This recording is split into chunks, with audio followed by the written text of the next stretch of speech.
तो ये बताएं, ये जेफरी एप्स्टेन को क्या पड़ी थी कि ये सारा वहाँ पे ड्रामा रचाता? वो अकेला, वो तो पपेट होगा, पीछे इसके आप क्या समझती हैं कौन हो सकता है?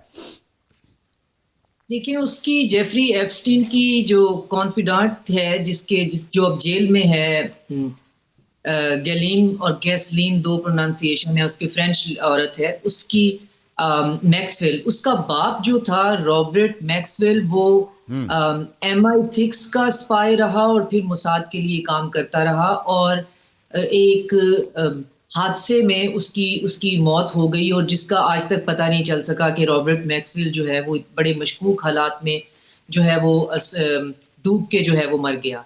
तो उसकी बेटी जो है, उसके बाद ये एक 12वीं पास आदमी है एप्स्टीन। ये उसकी बेटी से कहीं मिलता है, और ये तब किसी प्राइमरी स्कूल में बच्चों को सुना मैथ्स है कि पढ़ाता। मैथ्स पढ़ाता था, और उसके बाद दिनों के अंदर ये फाइनेंस एडवाइजर बनता है।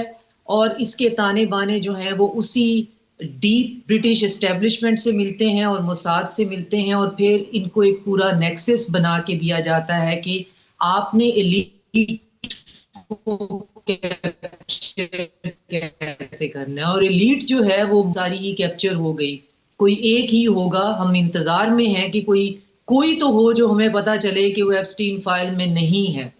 और वो सारे के सारे जो हैं वो उसके आइलैंड पे, और उसकी बहुत सी प्रॉपर्टीज थी, वहां पे जाया करते थे। और फिर आहिस्ता आहिस्ता वो एक 12 जमाते पास आदमी इतना ताकतवर हो गया कि दुनिया के जो सरबराहाने मुमलिकत हैं उससे एक कॉल के फासले पे होते थे।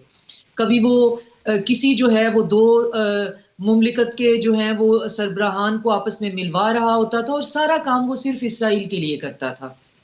और इसराइल जो है क्या चाहता था? इसराइल चाहता था कि उसकी मोनोपोली ना सिर्फ ये कि वेस्टर्न वर्ल्ड पे रहे, वो सबका सब जो वेस्ट की एलीट है वो कंप्रोमाइज्ड रहे, बल्कि हम वेस्ट की उस कंप्रोमाइज्ड एलीट से ग्लोबल साउथ को हम जो है उस पे अपनी मोनोपोली और हेजमनी कायम किए रखें।